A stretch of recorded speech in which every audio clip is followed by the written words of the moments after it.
Seperti yang kita tahu, bendera Israel berwarna putih, ada dua garis biru dan di tengah-tengahnya ada satu bintang 6 bucu. Ramai yang tahu bendera tu simbol kepada negara Israel, tapi tak ramai yang tahu bila sebenarnya bendera tu dicipta dan apa maksud di sebaliknya. Jadi pada hari ini, jom kita fahamkan sedikit sejarah dan asal-usul bendera Israel ni. Sebenarnya bendera Israel dicipta pada tahun 1891, iaitu lebih kurang 50 tahun sebelum negara Israel wujud secara paksa rasmi pada tahun 1948.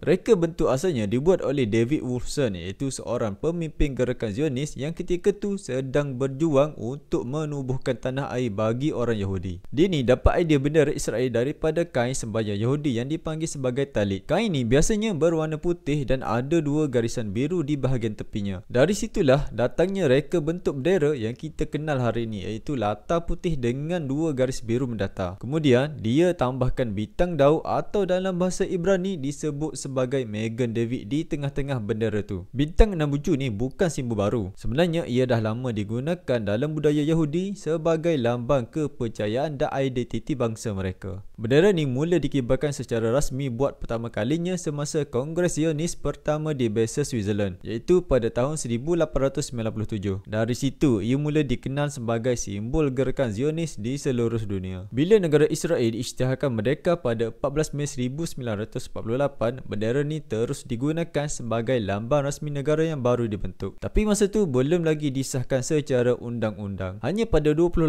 Oktober 1948, Parlimen Israel atau dikenali sebagai Knesset mengisytiharkannya sebagai bendera rasmi negara Israel. Kalau kita perhatikan, setiap elemen pada bendera tu memang ada maksud tersendiri. Warna putih melambangkan kesucian, dua garis biru tu pula diambil daripada kain sembahyang Yahudi, dan bintang Daud di tengah tu melambangkan perpaduan bangsa Yahudi dan perlindungan Tuhan menurut kepercayaan mereka. Kalau ada yang tanya, asal dari mana bintang Daud ni? Asal usul bintang Daud ni ada banyak versi sebenarnya. Ada yang kata bintang Daud ni asal daripada Nabi Daud, tapi tak ada bukti pun yang Nabi Daud guna lambang ni. Versi lain kata asal dari pereka bendera Israel itu, iaitu David Wolfson. Tapi pendapat ni lemah. Pendapat lain pula kata ada asalnya dari bendera asal Palestin yang mana lambang tu wujud sejak ribuan tahun dulu lagi. Pendapat tu boleh diterima, tapi masih belum jelas lambang bintang tu dari mana. Hanya satu pendapat yang saya yakin, iaitu bintang 6 ni adalah lambang bangsa Arab Kan'an. Ia ada sejak beribu-ribu tahun dulu lagi. Bangsa Arab Kan'an ni menggunakan bintang ni sebagai lambang kaum mereka. Sebab tu ketika Salahuddin Al-Ayyubi datang, mereka membina tingkap ni dengan mengekalkan lambang bintang 6